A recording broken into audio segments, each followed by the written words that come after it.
Assalamualaikum warahmatullahi wabarakatuh.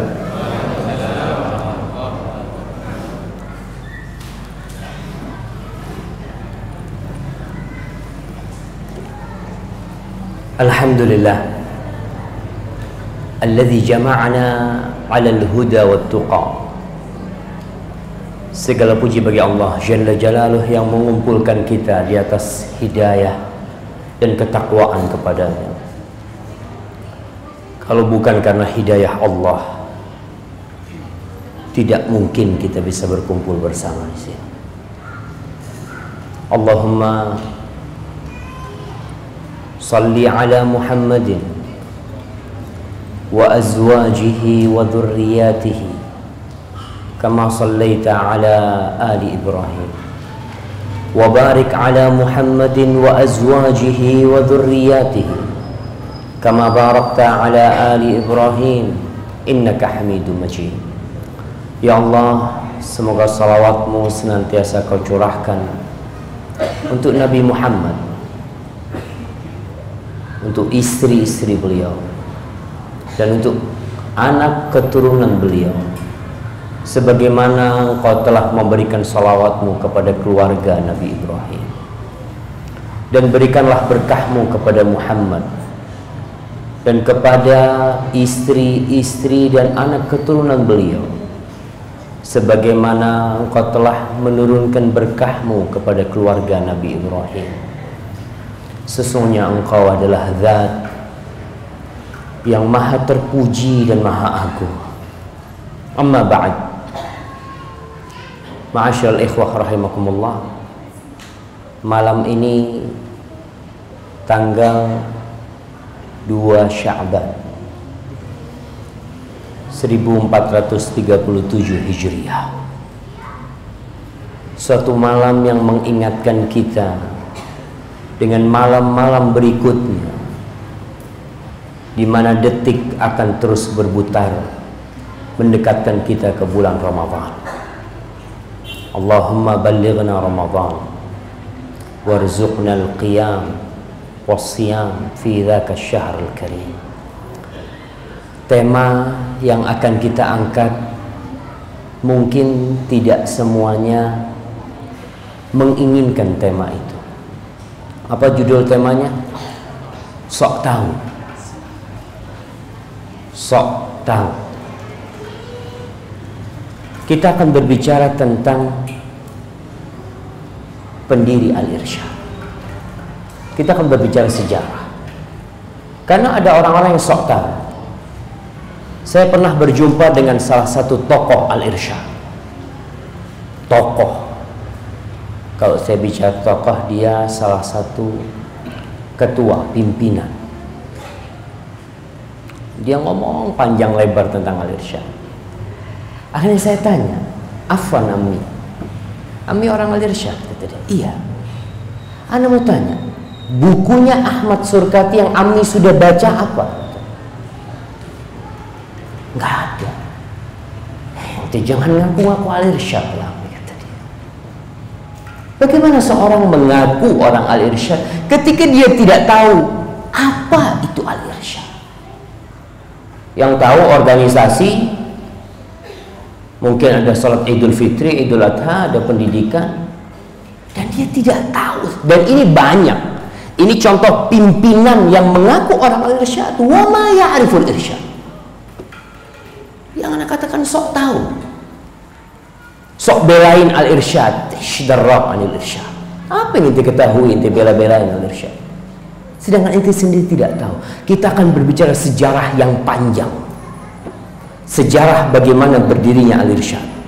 Dan sebelum berbicara tentang sejarah berdirinya Al-Irsyad, kita akan berbicara bagaimana kondisi umat Islam sebelum adanya Al-Irsyad.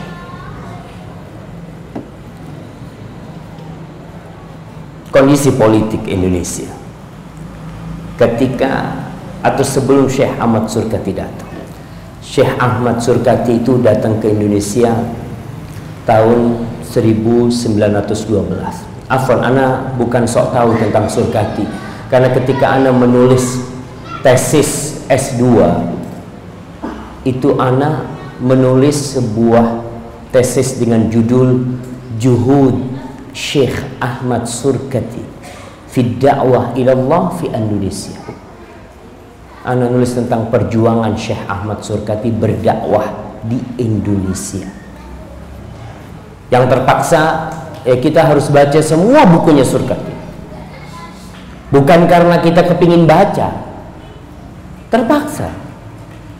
Kalau ente ngaku menulis buku Surkati atau menulis tentang perjuangan Surkati, tapi ada satu buku Surkati yang belum ente baca, maka belum tuntas.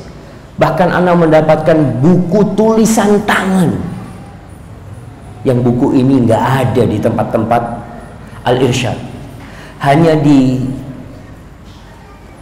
Hanya ada buku itu di rumah seorang tokoh Al-Irsyad yang waktu itu umurnya sudah 98 tahun. Ana datang ke rumah dia, umur dia 98 tahun. Di perpustakaan Al-Irsyad nggak ada, baik yang di Jakarta atau yang di Surabaya. Orang itu namanya Syekh Ahmad bin Mahfud, hafizahullah ta'ala. Sekarang umurnya sudah di atas 100, tapi dia masih hidup, subhanallah. Itu terakhir yang Anda dengar tentang beliau. Ada di rumah beliau tulisan tangan yang bacanya repot, tapi ya sudah, terpaksa kita baca. Syekh Ahmad Surkati datang ke Indonesia tahun 1912 Masehi. Ketika itu Indonesia di bawah kekuasaan Belanda, dan Belanda membagi masyarakat Indonesia itu jadi 3 kasta. Yang pertama, orang-orang Eropa, itu kasta pertama. Mereka mendapatkan pelayanan khusus dari pemerintah Belanda. Tingkatan kedua, orang-orang asing dari bangsa Arab, bangsa India, dan bangsa Cina. Tujuan Belanda membuat kasta ini adalah untuk memisahkan warga asing dengan Indonesia supaya tidak bercampur baur. Oleh karena itu antum tahu di hampir setiap kota ada namanya kampung Arab. Itu yang bikin Belanda. Belanda mewajibkan orang Arab kumpul jadi satu supaya mudah mengontrol mereka. Orang Cina ada kampung pecinan. Itu Belanda yang bikin. Bukan karena mereka ingin bikin kampung sendiri, enggak. Tujuan Belanda adalah benar-benar memisahkan supaya gampang ngaturnya. Kalau ada apa-apa ketahuan, oh provokatornya orang Arab, kampung Arab soalnya. Oh di Cina, oh ini orang Cina. Mereka lakukan itu untuk mencengkeram ya tangan kekuasaan di Indonesia. Dan dulu tahun 1900-an itu, kalau orang-orang mau keluar kota, mau kemana, itu harus ada izin. Orang Arab ini mau berangkat ke Surabaya di masa itu ini sejarah yang mencatat. Anak sendiri tidak ada pada waktu itu, tapi disebutkan kalau mau pindah-pindah harus ada izin demi mengontrol berapa jumlah mereka, bagaimana perkembangan mereka. Kemudian yang ketiga, orang Indonesia asli. Orang Indonesia asli diperlakukan sangat merana. Mereka yang dijadikan kerja rodi. Antum kalau tahu adanya rel kereta api dari Banyuwangi sampai Anyer sana, itu di bawah rel itu adalah tulang belulang nenek moyang kita. Belum ada alat-alat berat tuh. Yang gali itu manusia. Mereka yang ngangkat mati kubur di sana. Itu kondisi politik. Adapun kondisi keagamaan pada waktu itu ya sama. Indonesia tidak berbeda dengan negeri-negeri Islam yang lainnya. Negeri-negeri yang mayoritas Islam. Kebodohan merajalela di sana. Berbagai ritual-ritual ibadah yang tidak sesuai dengan ajaran Islam dilakukan oleh orang-orang Islam karena faktor tidak punya ilmu. Dan Syekh ketika datang ke Indonesia dia cerita, Syekh Ahmad Surkati. Dia menceritakan bagaimana kondisi Indonesia pada waktu itu. Bahasa dia nih, siapa yang mendatangkan Syekh Ahmad Surkati? Belum ada Al-Irsyad. Yang mendatangkan Syekh Ahmad Surkati itu Jam'iyatul Khair, Jam'iyah Khairiyah punyanya Al-Ba'alwi. Mereka. Makanya kalau Anda baca tulisan para ulama, mereka jelasin yang punya peran besar di pendidikan pertama kali itu orang-orang Ba'alwi, Jam'iyatul Khair. Mereka bahkan yang mendirikan ormas Islam pertama atau yayasan Islam pendidikan pertama itu mereka. Baru yang lainnya nanti ada Muhammadiyah, itu sesudah Jam'iyatul Khair. Kemudian adanya Nahdlatul Ulama, jauh. Mereka baru ada setelah Jam'iyatul Khair. Dan yang mendatangkan Syekh Ahmad Surkati ini mereka orang-orang Alawiyun. Mereka mendatangkan guru-guru dari luar, di antara yang datang oleh Syekh Ahmad Surkati. Kata Syekh Ahmad Surkati, Anda mau bacakan ucapan beliau. Beliau nggak bisa bahasa Indonesia. Beliau ngajar semuanya pakai bahasa Arab. Maka antum lihat di logo Al-Irsyad, lambang Al-Irsyad itu ada qaf Quran, ada ha, ada hadis, di tengah itu ada dhad. Dhad itu artinya bahasa Arab. Ini sebagai pertanda Al-Irsyad tuh kitab wa sunnah dan bahasa Arab. Coba tanyakan, berapa persen orang Al-Irsyad yang bisa bahasa Arab? Sampai disebutin tuh sama Syekh, orang-orang Arab Indonesia itu tinggal ada sahna Arabiyah fi wujuhihim, ada raut wajah dari jauh, oh orang Arab begitu. Assalamualaikum, kaif halak? Alhamdulillah bikhair. Bisa tuh kalau alhamdulillah bikhair bisa. Panjang sedikit 5 menit, alafu gitu, orang dari bahasa Arab. Dan ini realita. Padahal tertulis di lambang Al-Irsyad dhad. Why dhad? Mana dhadnya yang ngomong orang Al-Irsyad? Syekh tulis itu. Makanya semua Madarijul Irsyad pada waktu itu bil Arabiyah. Semuanya pakai bahasa Arab. Dan semua majalah yang dikeluarkan oleh Al-Irsyad semuanya bil Arabiyah. Karena mereka nahnu muslimin. Kita orang Islam. Kita dijajah Belanda, Belanda ngajarin bahasa Belanda. Dan sebelum kemerdekaan Indonesia, antum kalau tahu jumlah majalah yang berbahasa Arab, subhanallah, ada Sautul Hadramut, ada Majalah Mursyid, ada Majalatul Ahqaf, ada Majalatul Rabithah, majalah-majalah bil Arabiyah semuanya. Setelah merdeka, wala satu tersisa. Satu nggak ada majalah bahasa Arab. Yang ada koran bahasa Cina. Berapa jumlah orang Cina di Indonesia? Wainal muslimin, wainal Arab, mereka yang bawa Islam di sini. Kata Syekh, lamma aqdamatni jam'iyatu khair lil musa'adati ala nashriddin.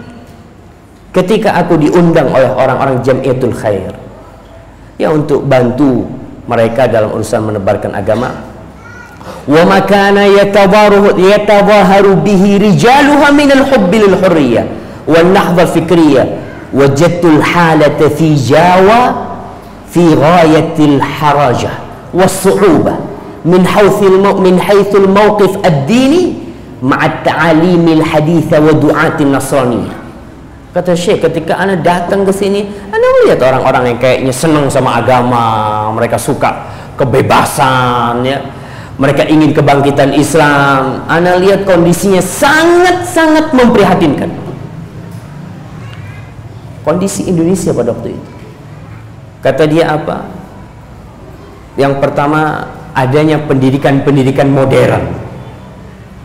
Belanda tuh mulai itu menebarkan pendidikan-pendidikan modern kepada orang Islam. Jadi orang Islam kalau mau masuk ke sekolah Belanda itu dites keislaman. Salah satu tesnya itu yang ditulis di Majalatul Mursyid, majalahnya Al-Irsyad pada waktu itu, yang membuat seluruh ormas Islam bersatu pada waktu itu menolak Belanda. Karena mau masuk ujian, tes ujian ke sekolah Belanda itu harus jawab soal itu. Soalnya itu kayak gini kira-kira modelnya. Dulu di Jazirah Arab pada abad ke-6 ada seorang pengembala onta, titik-titik namanya, yang mengaku nabi. Dia belajar agama itu dari pendeta. Di mana? Di Suriah, di Syam, sama ceritanya. Ditolak sama umat Islam pada waktu itu. Syekh mengatakan itu pendidikan-pendidikan modern tuh. Wa du'atin Nasraniyah. Pada waktu itu Syekh jelasin adanya misionaris-misionaris yang dikirim sama Belanda di Indonesia. Di masa Belanda, antum harus tahu, di masa Belanda itu sudah ada Injil pakai bahasa Madura. Injil pakai bahasa Madura. Sekarang ada nggak terjemahan Quran pakai bahasa Madura? Atau kalau di Banyuwangi pakai bahasa Using? Terus siapa yang dakwain orang-orang yang ada di pinggir-pinggir pantai sana, yang di bukit-bukit, yang mereka mungkin bahasa Indonesia masih kacau? Belanda sudah kirim misionaris, dan misionaris ini, anak kalau baca cerita tuh, 2 misionaris suami istri dikirim ke Madura. Dia itu semangat menyebarkan Kristen pada waktu itu. Sampai Belanda takut.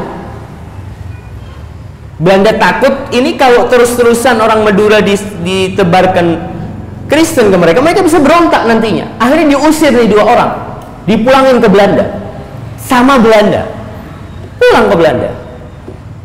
Tapi dapat beberapa bulan dia balik sendiri, nggak lewat pemerintah, berangkat sendiri, turun di Sumeneb dan dibunuh di Sumeneb sama orang-orang Madura.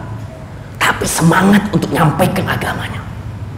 Disebutkan du'atun Nasraniyah, wahalatu ulama'id-din minal ahal araf, minal ahalil Arab al-majrufin bitayyaril khurafat. Kata dia, dan dilihat ulama-ulama agama dari kalangan bangsa Arab yang mereka terseret di arus khurafat-khurafat allati sarat hujjatan 'alal Islam ma'a bara'atihi minha, yang akhirnya jadi citra buruk Islam, padahal Islam bebas dari itu.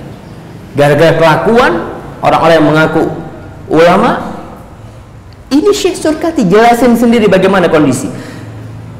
Lalu beliau membagi mereka jadi 3 golongan. Ada orang-orang terpelajar yang belajar ilmu Belanda, pelajaran barat, yang mereka ngelihat Islam itu dengan pandangan yang rendah. Bahkan ada sebagian di antara mereka yang berlepas diri dari Islam. Wong Islam tapi berlepas diri dari Islam. Makanya mereka mungkin disebut orang-orang nasionalisme pada waktu itu. Ini sebelum merdeka. Belanda udah tahu tuh mana nih orang-orang yang berbahaya untuk pemerintahan dan mana yang tidak. Kemudian disebutkan ada orang-orang yang terpelajar, pura-pura dekat sama Islam, pura-pura. Saya ngelihat ini cari manfaat. Kalau dapat manfaat dari Islam, dia dekat sama Islam. Nggak ada manfaat, dia tinggalin. Kemudian yang ketiga kata Syekh, al-muqallidun at-taqlid al-a'ma, orang yang ikut-ikutan apa kata orang. Ke barat ya dia ke barat, ke timur ya nggak punya ilmu sama sekali.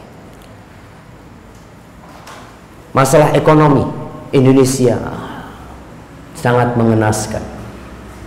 Sampai Syekh Ahmad Surkati memberikan permisalan tentang kondisi ekonomi di Indonesia ini. Syekh mengatakan Indonesia ini, innama mathalu hadzal balad kamathali ardin 'alaiha haud. Negeri Indonesia ini seperti sebuah negeri yang di tengah-tengahnya ada kolam, ada model danau lah. Semua orang butuh sama air danau itu. Fa idza bil Arab ja'u ya'khudhuna al-ma' min dhalikal haud fi rabi'atin nahar bidalwin dhikhar. Orang Arab pada ngambil air, ikut ngambil air di danau situ. siang hari pakai timba, bocor timbanya.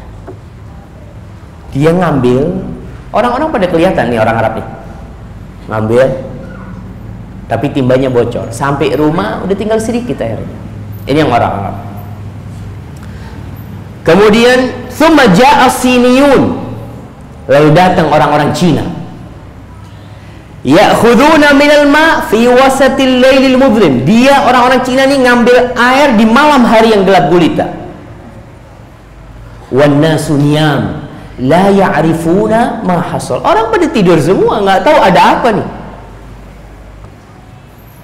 Tahu-tahu rumahnya orang Cina sudah full air semuanya. Ada yang melihat. Tsumma ja'al Holandiun, lalu datang orang-orang Belanda. Famaddu anabibal ma' min dzalikal haud. Belanda datang bawa selang, masukin ke air, sedot, selesai. Kondisi ekonomi ya orang-orang Arab lumayan lah, tapi dibanding Cina, ini dari dulu jamaah. Perkataan Syekh ini sebelum merdeka, belum merdeka, mereka itu sudah seperti itu, ngambilnya malam hari.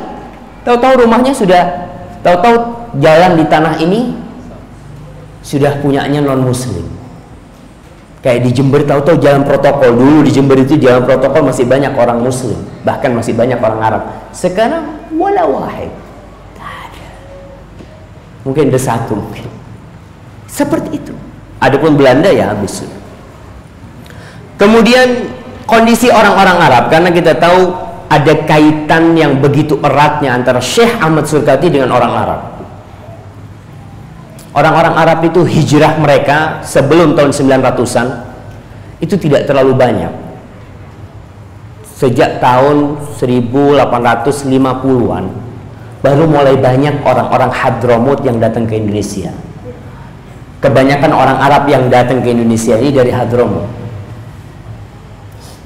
Karena apa? Yang pertama karena kehidupan di Hadramut sangat susah. Apalagi Hadramut dulu dijajah sama Inggris, sehingga banyak orang-orang Hadramut yang keluar ya. Bukan cuma ke Jawa, mereka juga ke Amerika, kemana. Mereka pokoknya meninggalkan negerinya karena faktor ya politik, negeri dan ekonomi. Akhirnya mereka sampai ke Indonesia. Dan di Indonesia ada dua grup yang datang ke Indonesia. Alawiyun, mereka adalah saudara-saudara kita yang mengaku keturunan dari Ahlul Bait, dari Rasul sallallahu alaihi wasallam. Kita percaya enggak? Ya percaya.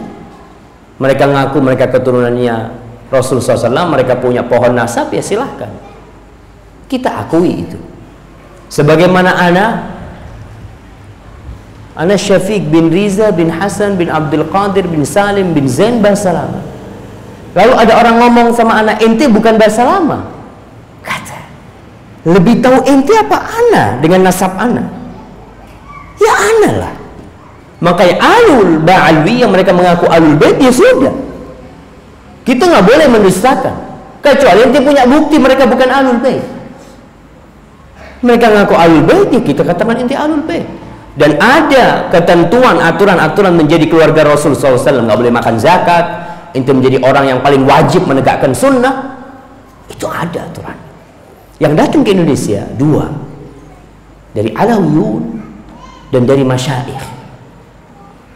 Lalu kalau kita bicara orang Arab itu ada kasta-kastanya juga. Yang pertama disebut Qabail atau Gabail. Mereka adalah hamalatus silah, tukang perang. Gabail ini ya pokoknya mereka perang, nguasain mana itu disebut Gabail. Yang kedua ada at-tujar, pedagang. Mereka yang kerjanya ya pedagang, orang-orang fulus. Yang ketiga az-zurra wal fallahu, para petani. Ada lagi yang di bawah mereka. Yang ke Indonesia ya macam-macam. Ada yang dulunya mereka Gabail datang ke Indonesia, ada yang Ahlul Bait datang ke Indonesia, ada yang pedagang datang ke Indonesia, ada yang mungkin juga petani datang ke Indonesia mereka untuk memperbaiki taraf hidup mereka di Indonesia. Cuma tetap Ba'alwi mereka menjadi tokoh agama. Jarang dari orang-orang Arab masyayikh ini jadi tokoh agama. Seakan-akan hanya milik mereka. Datanglah ke Indonesia, mereka kumpul di Indonesia. Jadilah orang-orang Arab sekarang untuk melihat itu yang tersisa. Jumlah orang Arab di Indonesia itu ketika Anda nulis ini, jadi 8 tahun yang lalu itu di koran Ar-Riyadh insyaallah disebutkan jumlahnya 5 juta orang Arab yang di Indonesia. Yang di Hadramut nggak sampai 2 juta atau 3 juta. Yang di Indonesia lebih banyak orang Arab. Karena yang di Hadramut banyak keluar. Dan kita kembali untuk mengenal Syekh Ahmad bin Muhammad As-Surkati Al-Ansari. Nama beliau barusan yang Anda bacakan. Ahmad bin Muhammad As-Surkati. Jadi nama bapak sama anak sama. Antum kadang-kala membaca ulama-ulama Islam itu ada yang nama Muhammadnya sampai 7 jemaah. Muhammad bin Muhammad. Karena mereka berharap ini nama yang mulia. Masa kita mau cari nama lain? Nama Rasul sallallahu alaihi wasallam. Syekh Ahmad Surkati ini beliau nasabnya itu nyambung sampai Jabir bin Abdullah Al-Ansari. Makanya disebut beliau itu Al-Jabiri Al-Ansari. Karena nasabnya sambung ke sana. Ini salah satu kelebihan Islam sebenarnya. Saya tidak katakan bangsa Arab. Kelebihan Islam yang mungkin dulu Islam turunnya awalnya di Arab, mereka menjaga kepada nasab. Bahkan Rasul sallallahu alaihi wasallam mengatakan ta'allamu min ansabikum ma tasilu bihi arham. Kalian pelajarin tuh nasab kalian supaya kalian bisa nyambung silaturahim. Kadangkala di sekolah itu sepupuan nggak tahu. Itu siapa? Anaknya fulan. Oh iya, nggak tahu kalau dia itu sepupu, kakeknya satu. Karena apa? Karena namanya tidak membawa nasab. Khususnya di Jawa.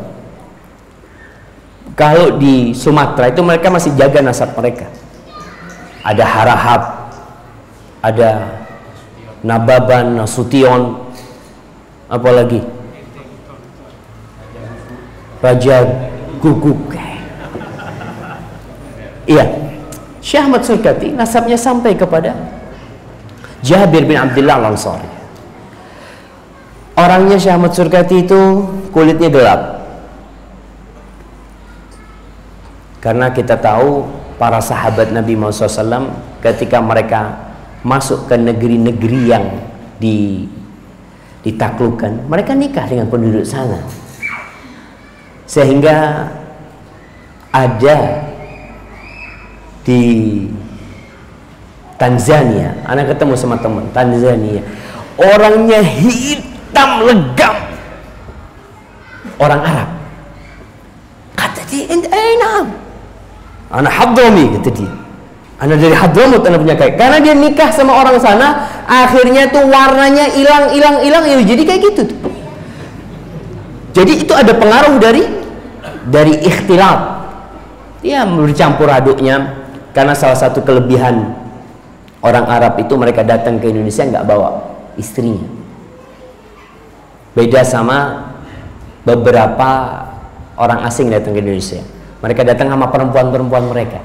Orang Arab rata-rata disebutkan ibunya itu orang Jawa, orang Indonesia asli. Makanya antum tahu kenapa orang Arab kalau nyebut orang Jawa itu akhwal. Akhwal itu berasal dari kata khol yang artinya saudara ibu. Jadi karena ibunya bukan orang Arab, kalau ketemu orang Jawa siapa fulan? Akhwal. Saudaranya ibu maksud. Karena mereka tidak bawa istri dari Arab. Ya gimana perjalanan naik kapal laut dari sana ke sini, jemaah? Perempuan tidak tahan dengan perjalanan panjang itu. Syekh Ahmad Surkati kulitnya gelap. Beliau punya jenggot nggak lebat. Jenggotnya Syekh Ahmad itu ya ada di ujungnya. Kemudian beliau termasuk orang yang sabaran. Beliau itu berulang kali diajak debat di Surabaya. Ada salah satu tokoh Alawiyin yang ngajak dialog beliau. Beliau datang. Ketika beliau datang, tuh orang nggak datang. Ya udah. Kalau nggak datang mungkin berhalangan atau apa. Kemudian bikin janji lagi di Surabaya. Datang Syekh, dia nggak datang. Sampai 3 kali. Akhirnya Syekh diajak untuk damailah, nggak usah dialog. Apa kata Syekh? Syekh mengatakan, inni musamihun fi jami'i huquqi syakhsi. Aku kalau urusanku pribadi, aku maafkan semuanya. Semua yang berkaitan dengan kepribadianku, aku maafkan semuanya. Bi kulli jara'in wa safa. Dengan segala kejernihan dan kesucian aku maafkan.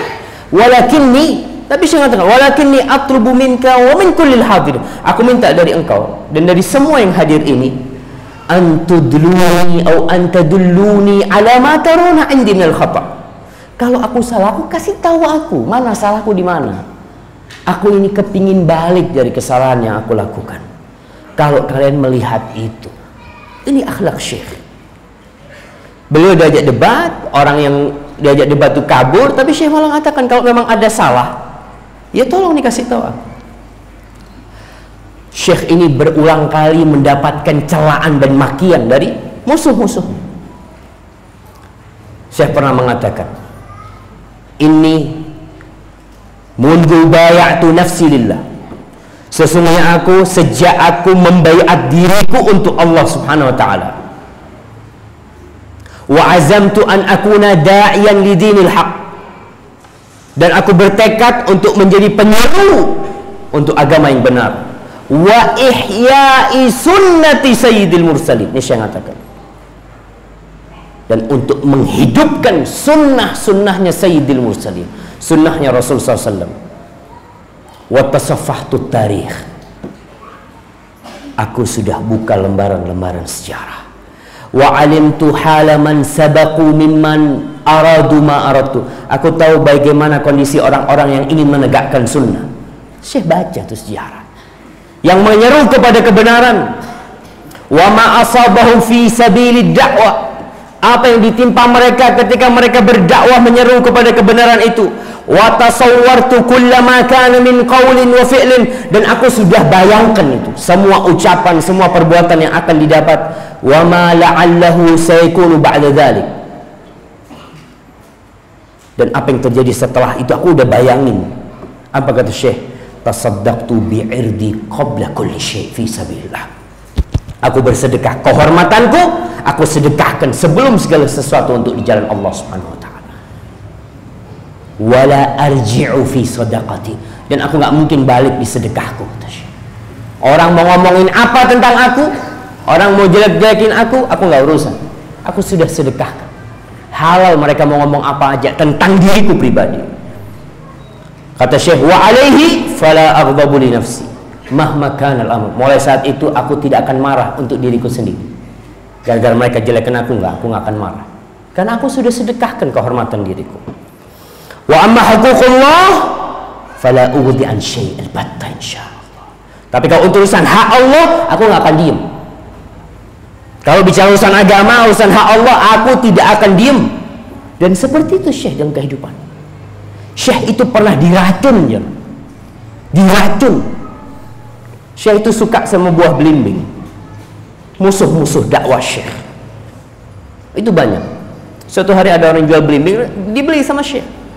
Beli banyak Syekh, ternyata udah diracuni itu belimbing. Hampir mati Syekh. Alhamdulillah. Tapi beliau masih selamat. Beliau sangat cinta dengan kebenaran. Tulisan-tulisan beliau adalah bukti kecintaan beliau dengan kebenaran itu. Beliau lahir di Sudan. Beliau lahir pada tahun 1292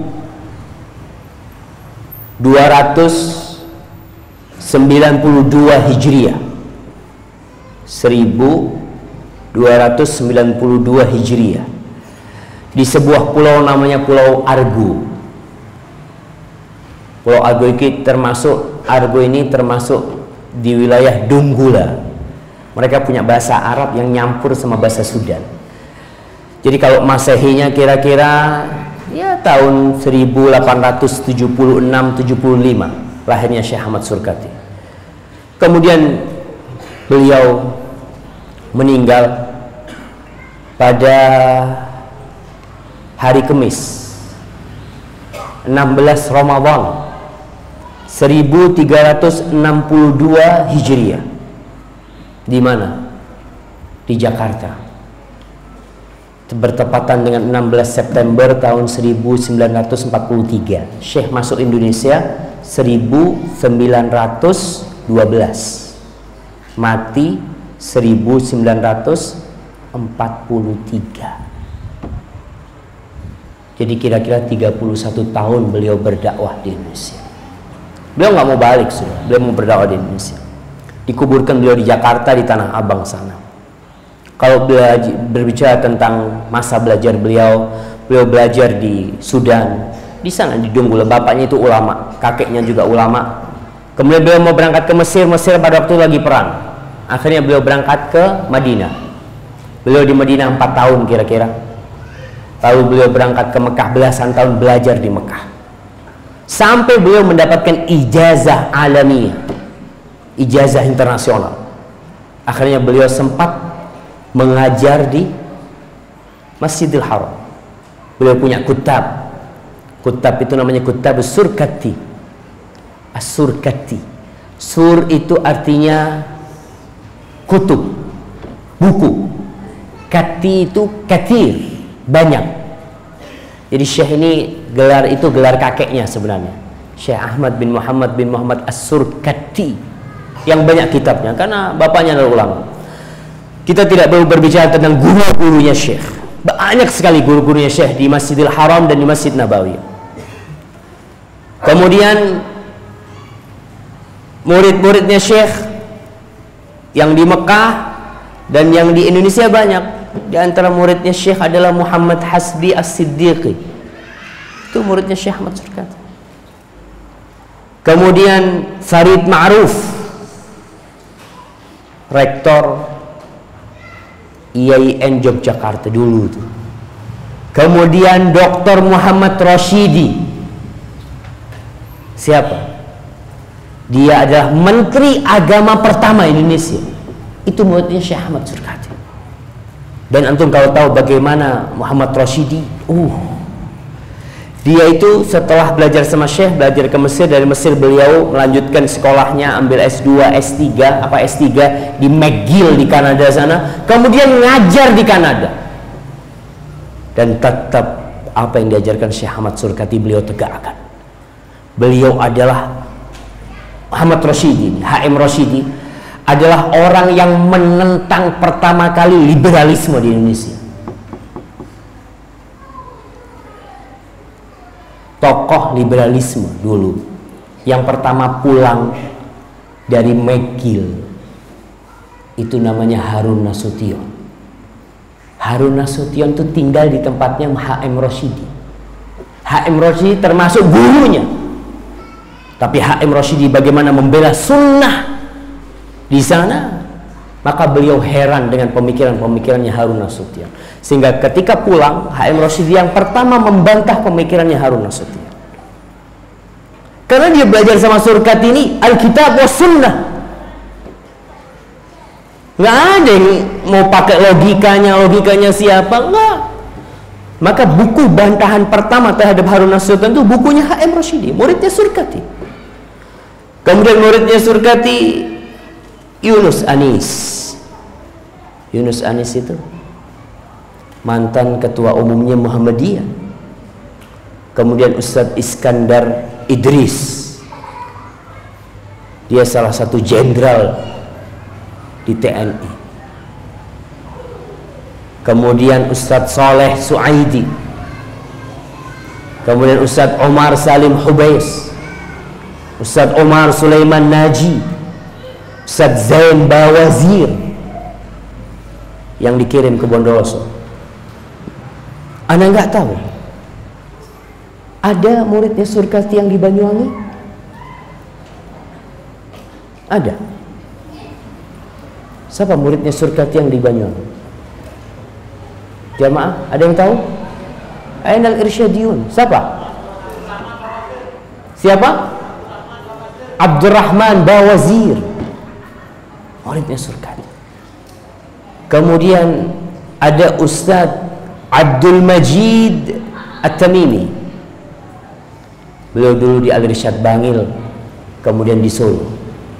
Kemudian ada Ustadz Hasan Bashrahil, guru di Madrasah Al-Sun di Kairo, bukan di Indonesia. Kemudian ada Ustadz Soleh Bakar Bawazir, dia itu guru di Madrasah Al-Sun yang di Kairo juga. Masya Allah, murid-muridnya Surkati yang mereka sebagai pendakwah kepada Al-Quran dan Sunnah. Itu lambangnya Al-Irsyad ketika itu. Tapi tentunya generasi itu akan luntur, sehingga tidak tersisa hanya namanya di Al-Irsyad itu. Kalau kita bicara tentang akidahnya Syekh Ahmad Surkati dan madhabnya Syekh Ahmad Surkati, itu tertulis di buku Pedoman Al-Irsyad. Dan buku Pedoman Al-Irsyad itu berbahasa Arab, jemaah. Nggak ada yang berbahasa Indonesia. Jadi madrasahnya itu bahasa Arab. Maka buku-buku pedomannya, Anda benar-benar ketika nulis ini itu terbantukan sekali, karena Anda nggak perlu nerjemahkan. Udah ditulis bahasa Arab, tinggal nukil. Kalau bahasa Indonesia capek, Anda masih harus nerjemahin dari bahasa Indonesia ke bahasa Arab, 2 kali kerja. Tapi karena buku-buku pedoman Al-Irsyad berbahasa Arab, Anda tinggal nukil. Disebutkan di Qanun Al-Irsyad, disebutkan warada fil qanunil asasi li jam'itil irsyad bi anna al-madhhab ar-rasmi, ingat nih orang-orang Al-Irsyad, bi anna al-madhhab ar-rasmi al-muttaba' fil jam'iyati wa madarisiha huwa madhhabul Imam Syafi'i. Madhabnya orang Al-Irsyad itu madhab Syafi'i. Ana mau tanya, apa bukunya madhab Syafi'i yang diajarkan di Masjid Al-Irsyad? Apa sekarang? Madhab yang resmi madhabnya Syafi'i. Ana 6 tahun belajar di Ma'had Al-Irsyad Bondowoso ketika itu. Nggak ada kita belajar madhab Syafi'i. Mana? Pengakuan madhab Syafi'i ini tertulis di Qanun, yang mungkin sudah hilang tuh bukunya. Dan Syekh orang yang ahli dalam madhab Syafi'i, karena beliau sekolah di ulama-ulama Syafi'iyah yang ada di Mekah dan Madinah. Tapi beliau tidak ta'assub dengan madhab. Makanya Syekh Ahmad Surkati punya buku judulnya Al-Masailul Thalath. Apa terjemahan bahasa Indonesia? Al-Masailul Thalath, 3 landasan utama. 3 landasan utama. Ini yang seharusnya orang Al-Irsyad baca tuh. Kalau inti ngaku orang Al-Irsyad, syuf inti baca nih buku nih. Bagaimana Surkati tidak ta'assub dengan madhab. Dia membedah di buku itu tentang permasalahan-permasalahan yang terjadi, ya perselisihan cukup besar. Masalah ziarah kubur, masalah syafaat, masalah tawassul, masalah bid'ah dan sunnah. Itu beliau jelaskan di kitab ini. Kita nih yang orang-orang Al-Irsyad, yang ente baca ngaku orang Al-Irsyad, baca bukunya Surkati. Kalau akidahnya, maka disebutkan di Qanun situ al-madhabur rasmi, madhab yang rasmi li jami'i madarisi hadhil jum'iyah. Semua madrasah yang ikut jum'iyah ini madhabnya adalah huwa madhabul imam al-mujtahid Muhammad bin Idris al-Syafi'i fil fiqhi wa fil aqaidi madhabu ahli sunnati wal jamaah. fikihnya Syafi'i, akidahnya akidah Ahlus Sunnah wal Jamaah. Terus maksudnya Ahlus Sunnah wal Jamaah itu apa? Karena kita tahu kalau orang-orang Nahdlatul Ulama, mereka sebutkan madhabu Ahli Sunnah wal Jamaah, disebut madhabnya Abul Hasan Al-Ash'ari dan madhab Maturidi. Adapun Al-Irsyad disebutkan di dalam kitab judulnya Tarikh Harakatil Islah wal Irsyad wa Syekhul Irsyadin. Surkati disebut Syekhul Irsyadin. Disebutkan Ahlus Sunnah wal Jamaah hum ahlul madhahibil arba'ah wa man kana ala minhajihim minal a'immati. Tuh yang disebut Ahlus Sunnah wal Jamaah itu imam yang 4 tuh. Imam siapa? Yang pertama Al-Imam Abu Hanifah, yang kedua Al-Imam Malik bin Anas, yang ketiga Al-Imam Syafi'i, dan yang keempat adalah Al-Imam Ahmad bin Hanbal. Itu mazhabnya. Itu yang disebut Ahlus Sunnah wal Jamaah. Ini dijelaskan dalam kitab Syekhul Irsyadi. Apa yang dimaksud dengan Ahlus Sunnah wal Jamaah? Kemudian disebutkan ya tanda-tanda Ahlus Sunnah wal Jamaah di kitab itu. Kitab tentang sejarahnya Al-Irsyad. Disebutkan la yukaffiruna ahadan minal muslimina bibid'ah. Ahlus Sunnah wal Jamaah yang Al-Irsyad termasuk di dalamnya, mereka tidak mengkafirkan seorang pun dari kaum muslimin dengan bid'ah, illa an takuna minal bid'ahil mukaffirah, kecuali kalau bid'ahnya memang bid'ah yang mengkafirkan dia. Ini akidahnya orang Al-Irsyad. Tidak sembarangan mengkafirkan orang, enggak. Orang Al-Irsyad tidak seperti itu, kecuali bid'ahnya sampai memang tingkatan kafir. Seperti orang yang mengakui bahwasanya Allah bisa menyatu dengan makhluknya. Itu akidah yang kafir orang yang mengatakan hal itu. Yang tanda-tanda Ahlus Sunnah disebutkan dalam kitab ini. La yatabarra'una min ahadin minas sahabah. Mereka tidak berlepas diri dari sahabat. Satu pun dari sahabat nggak ada. Orang-orang Al-Irsyad mereka adalah cinta kepada semua sahabat. Yatawallawna al-khulafa al-arba'a. Mereka berloyalitas kepada khalifah yang 4, Abu Bakar, Umar, Utsman, Ali, dan berdoa untuk mereka. Tanda Ahlus Sunnah wal Jamaah yuhibbuna ahla baiti Rasulullah SAW. Mereka cinta kepada keluarga Nabi Muhammad SAW.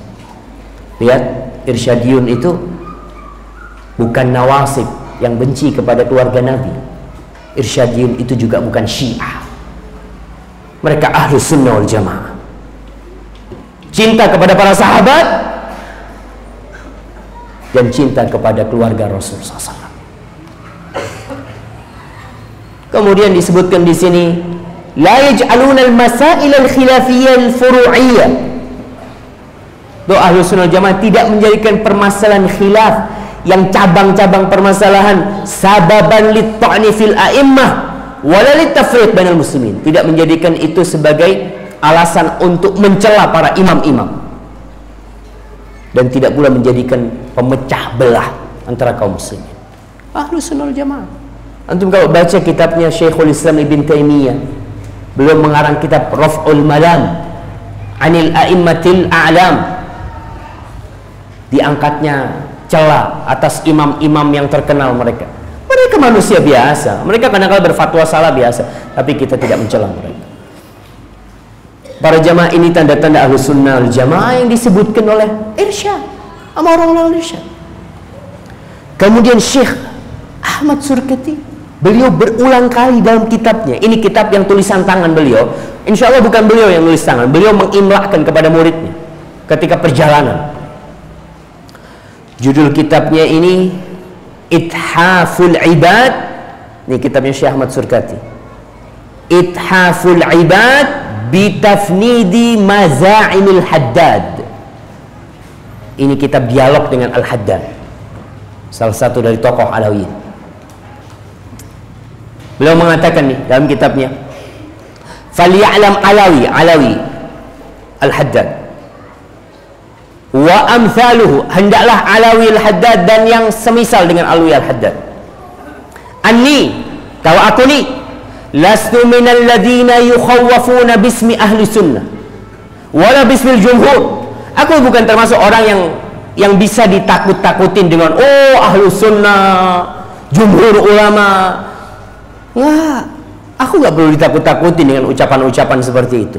Walakinni minal ladzina yukhawwafuna bismi sunnah sahihah wa muhkamil kitab. Tapi aku adalah orang yang perlu ditakutin dengan sunnah yang benar dan kitab yang jelas, Al-Quran Karim. Kalau mau nakut-nakutin jangan pakai omongan, ente menyelisihin ini, enggak. Kalau ente ada sunnahnya, ente bisa takut-takutin ana. Ini Syekh Ahmad Surkati. Wa ahlu sunnah fi nadhari, kata Syekh Ahmad Surkati, dan ahlu sunnah menurutku, man ya'tamiduna ala kitabillah wa sunnati rasulihi sahihah. Ahlu sunnah itu adalah orang yang bersandar kepada kitabullah dan sunnah yang benar, sunnah Rasulullah SAW yang sahihah. Faman ja'ana, ini Syekh Ahmad Surkati ngomong dalil udah. Faman ja'ana bi ghairi hujjatin thabitatin minhuma, siapa yang datang kepadaku tanpa dalil yang jelas dari Quran dan sunnah, fala qimata li kalamihi indana fil umurid diniyah. Omongan dia untuk urusan agama nggak ada nilainya buat kita. Kalau sudah menurut ana, menurut kita orang, menurut sudah jangan. Siapa juga nggak mau. Kita ini urusan agama jangan menurut ente, jangan menurut nenek ente, jangan. Ini menurut Al-Quran dan Sunnah. Ini urusan agama. Syekh Ahmad Surkati nggak perlu ente takut-takutin ente menyelisih ahlu sunnah. Syuf, kalau sunnah yang mana sih? Jumhur ulama yang mana? Kalau memang benar anda menyelisihin, anda akan tinggalkan. Tapi kalau segera ditakut-takutin, banyak orang suka ngomong-ngomong seperti itu. Kata Syekh, walau kana mil al-ard, walaupun ucapannya itu sepenuh bumi, tapi kalau nggak ada kitabullah, nggak ada sunnah Rasul, aku nggak terima. Faman sya'a falyu'min wa man sya'a falyakfur. Fahasbunallah wa hasbuhu wa indallahi tajtami'ul khusum. Cukup Allah sebagai penolong kita dan penolong dia, dan nanti kepada Allah akan bertemu tuh, berjumpa orang-orang yang ribut.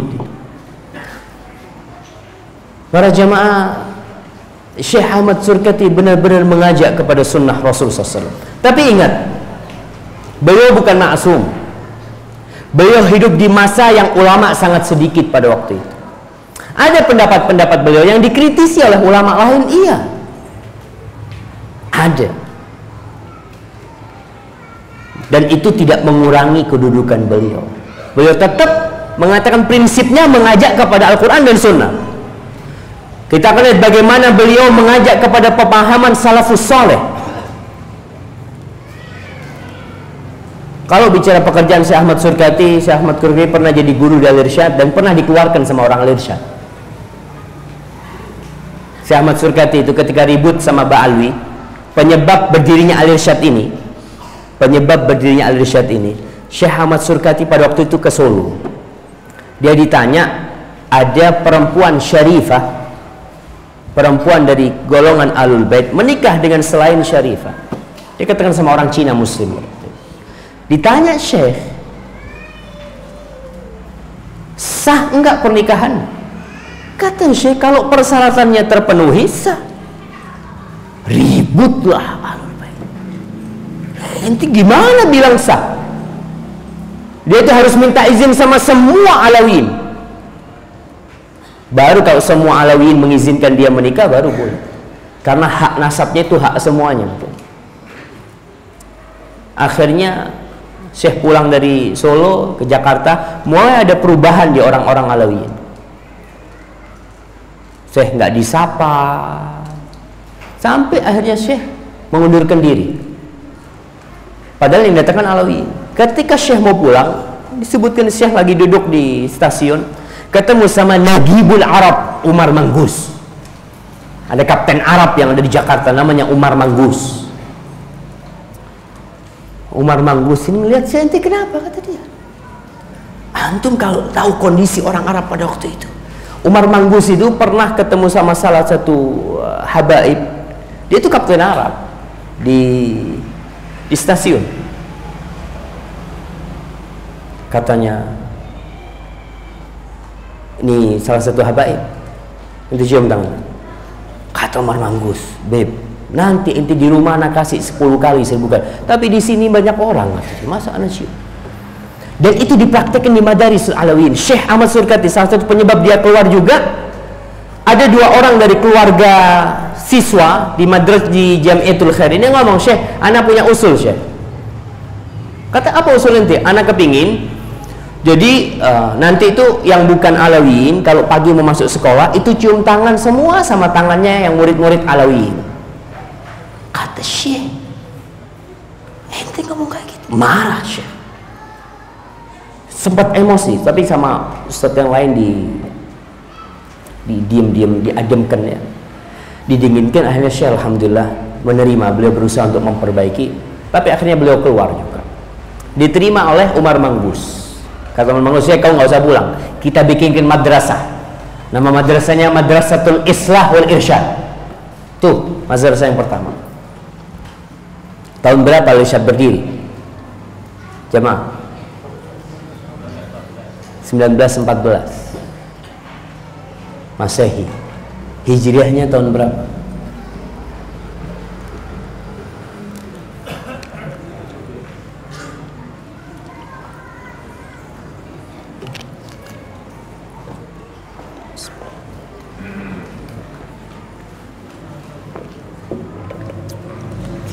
Alhamdulillah. Singkat cerita, Syekh bangun madrasah, sukses. Ketika saya sukses, orang kenalnya sama Syekh Ahmad Surkati, nggak kenal sama jamaah-jamaah. Biasa, hasutlah sebagian jamaah ini. Antum baca tuh di buku sejarahnya Al-Irsyad, bagaimana Syekh ini dipaksa keluar dari Al-Irsyad karena hasutnya sebagian orang-orang Arab yang ada pada itu. Syekh keluar, kalau kau nggak mau aku keluar. Syekh keluar. Pada tahun 19, Syekh keluar. Syekh keluar, udah ente nggak mau sama anak, udah anak berdagang. Akhirnya orang-orang Al-Irsyad kirim surat ke Muhammad Rashid Ridho, Mesir, minta guru. Dikirim 3 guru. Kirim 3 guru. Ketika mereka datang, ditunjukkan bagaimana hasil didikan Syekh Ahmad Surkati. Kata mereka, ini kita nggak bisa bikin kayak gitu. Dari 3 guru ini, satu yang ngomong, kita nggak cocok untuk ngajar di sini. Kualitas murid-murid di sini terlalu tinggi. Ini dari betul jamaah. Untuk kau tahu, lulusan Al-Irsyad, SD Al-Irsyad itu bisa baca kitab yang orang Arab nggak bisa baca. Lulusan SD Al-Irsyad dulu. Karena bener, tertulis di lambangnya itu Bob, itu ditekankan jamaah. Anak ketemu sama Ustadz lulusan SD Al-Irsyad, Ustadz Salim Rajab Bahana. Itu subhanallah, bahasa orang Arab datang bingung, ente sekolah di mana? Di SD Al-Irsyad. Makanya orang Mesir yang 3 guru itu ngomong, aduh kita nggak cocok ngajar di sini, katanya. Ini anak-anak juga, ini butuh pendidik anak-anak. Akhirnya yang 2 guru ini mengatakan, kita akan bikin siswa-siswa yang hebat, yang tidak bisa didatangkan oleh orang-orang terdahulu. Biasa guru baru kan kayak gitu. Sampai kata syekhnya ini, dia hendak memetikkan bintang-bintang buat orang-orang Al-Irsyad. Senang orang Al-Irsyad, ngajar 6 bulan. Yang syekh yang satu ini, yang jujur, dipulangin karena dia anak nggak bisa ngajar. Dan 2 syekh dari Mesir itu di akhir tahun dia ngomong, afwan, anak ini ada surat penting dari Mesir, harus pulang. Karena dia lihat ini ada hasilnya, yang dia omongin nggak ada hasilnya. Akhirnya ketika ditinggal, diambil gedungnya sama Belanda. Biasa pemerintah itu kalau ada yayasan tanah wakaf yang tidak dikelola, diambil sama pemerintah. Ketika itu diambil tuh gedungnya sama Belanda. Akhirnya meja kursinya dibawa ke rumahnya orang-orang pengurus Al-Irsyad. Tahun 19 sampai tahun 22 kira-kira. Syekh Ahmad Surkati kesian ngeliat orang-orang Al-Irsyad. Dia nawarkan diri, udah lah anak bantuin lagi. Balik lagi. Sampai meninggal akhirnya Syekh Ahmad Surkati belajar di Al-Irsyad. Bayangkan, beliau pernah dikeluarkan sama orang Al-Irsyad. banyak karya tulis Syekh Ahmad Surkati. Makanya harapan anak orang-orang Al-Irsyad yang ngaku orang Al-Irsyad ngaji itu kitabnya Surkati, supaya tahu apa sih yang diajarkan oleh Surkati.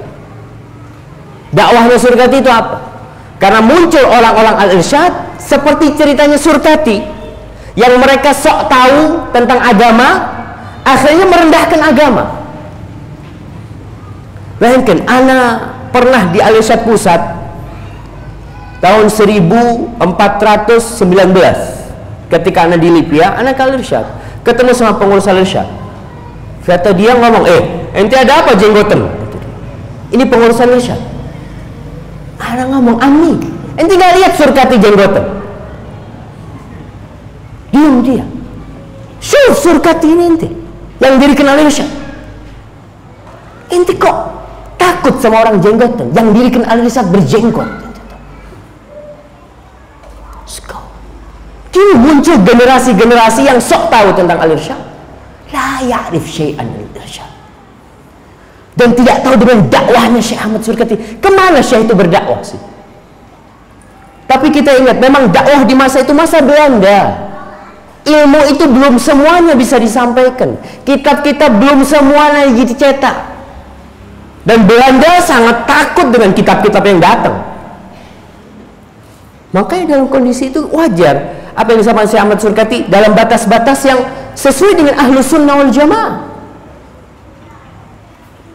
Yang pertama, tulisan Syekh Ahmad Surkati, Majalatul Zakhirah Al-Islamiyah, Majalah Zakhirah Al-Islamiyah. Ini ditulis pada tahun baliknya Syekh Ahmad Surkati setelah beliau dikeluarkan, 1923 Masehi, bertepatan dengan 1 Muharram 1342 Hijriah. Cuma majalah ini nggak lama, kira-kira sampai 10 edisi lalu terputuskan karena kesibukan Syekh ngajar ya. Syekh itu termasuk orang yang memang nggak suka nulis karena kesibukan beliau ngajar. Beliau juga nggak banyak ceramahnya, beliau mendidik. Kemudian kalau kita lihat awal bukunya Syekh Ahmad Surkati ini, Adz-Dzakhirah, disebutkan di situ tentang hakikat agama itu apa. Kemudian beliau nih membantah syubhat-syubhat orang-orang yang benci kepada agama dengan dalil akal, dengan dalil nakal yang sahih. Kemudian beliau menceritakan tentang keindahan Islam, karena Belanda pada waktu itu berusaha untuk menjelek-jelekkan Islam. Kira-kira sama sekarang nih, kayak kelakuannya musuh-musuh Islam, bagaimana mereka ingin menggambarkan Islam itu buruk, Islam itu teroris, Islam itu fundamentalis. Islam, subhanallah, Islam hadza wahid. Sampaikan ke mereka, Islam hadza wahid. Ini banyak Islam. La, Allah hanya mengatakan innad dina 'indallahil Islam. Islam yang mana? Islamnya Rasulullah SAW. Bukan Islamnya ente, bukan Islamnya anak. Islamnya Rasulullah SAW. Syekh Ahmad Surkati membahas tuh di situ keindahan Islam. Karena Islam dijelek-jelekkan sama Belanda pada waktu itu.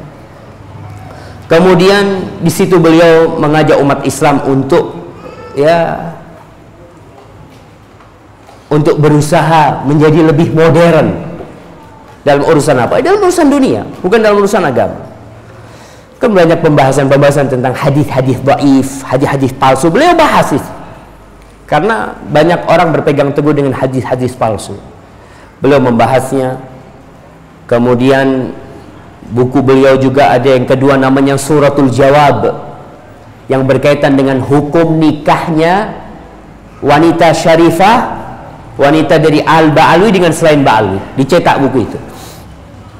Kemudian buku yang ketiga beliau judulnya Taujihul Ikhwan ila Adabil Quran. Taujihul Ikhwan, pengarahan buat saudara-saudara dalam urusan adab dengan Al-Quranul Karim. Syekh Ahmad Surkati nulis kitab itu. Kemudian yang keempat, Al-Masailus Salas.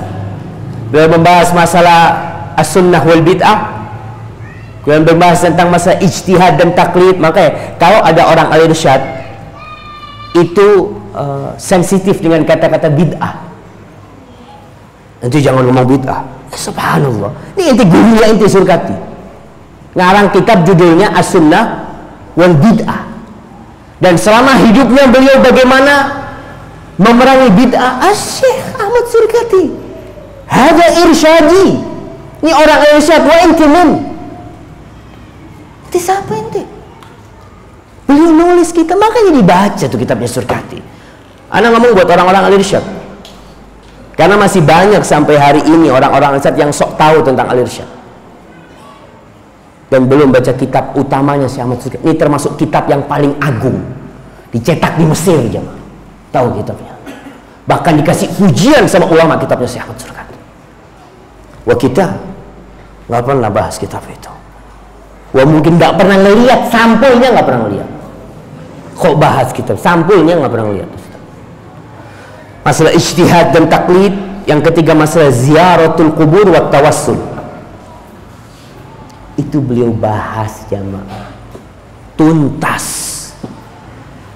dan dicetak di, ya tadi anak katakan, di Indonesia dan di Mesir dicetak kitab ini. Berarti kitab itu bukan kitab rendahan. Yang pantas harapan anak nanti Masjid Al-Irsyad atau orang-orang Al-Irsyad bikin kajian khusus, kajian kitab Al-Masailus Thalath. Kalau antum bahas kitab itu, aliran apa ini? Bahas kitab Al-Masail, alirannya Surkati. Kemudian yang kelima, Syekh menulis kitab judulnya Al-Wasiyah Al-Amiriyah. Itu wasiat-wasiat beliau. Beliau memulai setiap kitab itu dengan wasiat, ayyuhal mu'min, ayyuhal mu'min, ayyuhal mu'min. Nasihat-nasihat dari Syekh Ahmad Surkati, pantas untuk dikaji kitab itu. Kemudian yang enam, beliau menulis kitab judulnya Kitabul Adab Al-Quraniyah, diterjemahkan ke bahasa Belanda kitabnya. Judul bahasa Belandanya ini yang bacakan ya, Zidler Widen Koran. Mungkin kayak gitu bahasanya. Ada yang bisa bahasa Belanda di sini? Masih ada tersisa bahasanya. Anak ketemu di Jember itu, masya Allah, ada orang Arab, bahasa Belanda, bahasa Inggris, bahasa Arab. Karena di sekolahnya di sekolahan Belanda dulu, tapi kumpulnya sama orang-orang Arab. Kemudian kitab yang ketujuh, judul kitabnya Ummahatul Akhlaq. Ummahatul Akhlaq, tentang akhlak-akhlak mulia. Beliau masya Allah menjelaskan akhlak-akhlak, karena pada waktu itu ada kesenjangan, orang Arab melihat lebih mulia daripada orang Jawa. Di tengah tubuh orang Arab pun yang Ba'alwi merasa lebih tinggi daripada yang Arab biasa. Di tubuh orang Arab yang Gaba'i merasa lebih tinggi daripada yang Fallah dan Zarra. Maka Syekh membuat Ummahatul Akhlaq. Ini diantara yang dikatakan oleh Syekh dalam kitabnya. Wa ba'd, fatta'limu lil awladi mirqatu ahlil majdi wal is'adi, wa majduhul majdul athilul asma, wa faqduhu da'ul ladhi la yuhma, la fakhra bizziyi wa la bin nasabi, wa la bijam'i wariqin aw dhahabi, lakinnahu bil ilmi wal adabi, wad dini misbahu ulil albabi, famalu qaruna yurikal amra, wa halukan ana ibn nuhin ukhra, wa anna umman nawi hawa fa'lama, wa adam abul jami' wa adamu abul jami'i fafhama, wa marji'ul kulli ila turabi, wa minhu khalquhum bila irtiyabi, fa'mal bunayya antarudda falahan, bihadyi maulaka tanal najahan, wa amruhu bi amrihi wa kun min hizbihi, wa dud bima tustata'u an hududihi, wattaqihi fa innahu khabiru, wastahyi minhu innahu basiru. Ngerti jemaah? Syekh Surkati ketika ngajar ini nggak pakai terjemahan, nggak nerjemahin beliau, nggak ada beliau ngajar pakai penerjemah, nggak ada. Karena anak didiknya dididik berbahasa Arab, sehingga bahasa Arab mereka, dan bukan bahasa Arab pasaran jemaah. Ada anak-anaknya Waliti ya, orang Arab yang datang dari Hadramut datang, ada yang bisa bahasa Arab, suruh baca kitab nggak bisa. Karena bahasa Arabnya cuma bahasa conversation, cuma komunikasi. Enggak diajarin baca sama orang tuanya. Syekh Surkati diajarin baca. Beliau mengatakan wa ba'du, sesungguhnya pengajaran itu untuk anak-anak adalah tangga untuk orang-orang yang sukses dan berbahagia. Dan kesuksesannya adalah kesuksesan yang tinggi. Kehilangan ini adalah penyakit yang tidak bisa diobatin. Tidak ada keutamaan dengan pakaian. Ente beli baju berapa? Nggak ada. Tidak ada kehormatan dengan nasab, kata Syekh. Nggak. Tidak ada kehormatan dengan ente fulusnya berapa, emasnya ente berapa. Nggak. Tapi kehormatan itu dengan ilmu dan adab, kata Syekh Ahmad Surkati. Dengan ilmu, bukan dengan nasab, bukan dengan harta lah. Ini Syekh jelaskan keadaannya. Wadin, dan agama itu adalah cahaya lentera untuk orang-orang yang berakal. Kau lihat Korun, mana harta dia? Habis. Kau lihat, kau bicara nasab, nasabnya Kan'an, anaknya Nuh, anaknya Nabi, kemana Kan'an? Tenggelam. Nggak ada urusan nasab. Kemudian kau tahu bahwasanya ibu semua orang ini satu, yaitu Hawa, dan bapaknya Adam. Satu orang tuanya. Semua akan kembali menjadi tanah, karena mereka semua diciptakan dari tanah tanpa keraguan. Semuanya kembali jadi tanah. Dan Rasul SAW ketika haji wada di tengah-tengah orang Arab dan orang-orang Islam yang non Arab yang kumpul di sana, beliau mengatakan, ala la fadla li arabin ala ajami wala li ajamin ala arabi illa bittaqwa. Kata Rasul, kalian tahu, tidak ada keutamaan buat orang Arab di atas orang non Arab, dan orang non Arab tidak mulia, tidak lebih mulia dari orang Arab kecuali dengan ketakwaan kepada Allah Subhanahu wa taala. Hati-hati, karena masih ada perasaan kita merasa lebih baik dari orang lain. Ente sopo ente? Minat turab kullu.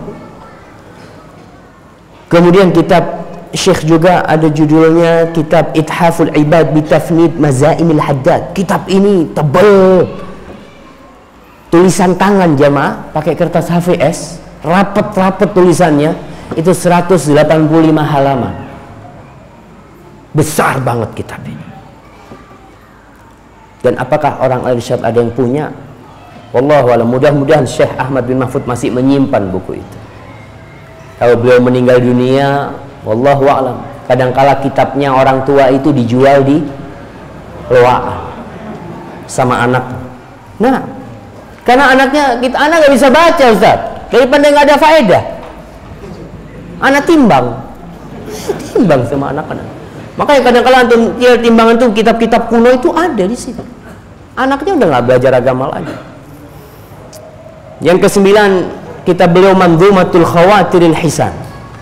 Mandhumah nazm Khawatiril Hisan, yang nazm ini bait-bait syair itu jamaah. Karena Syekh Ahmad Surkati Masya Allah bahasa Arabnya sangat indah sekali. Itu beberapa tulisan beliau.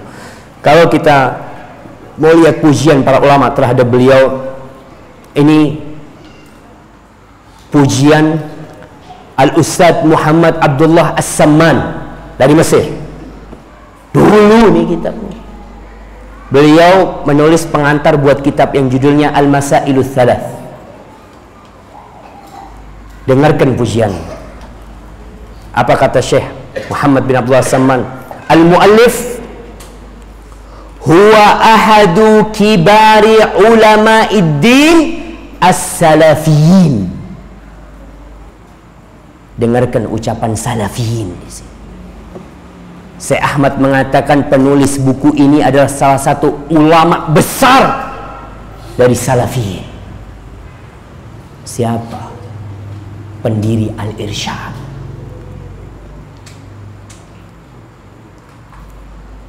Orang Al-Irsyad kalau dengar kalimat salafi, oh, salafi. Syekh Ahmad Surkati disebut.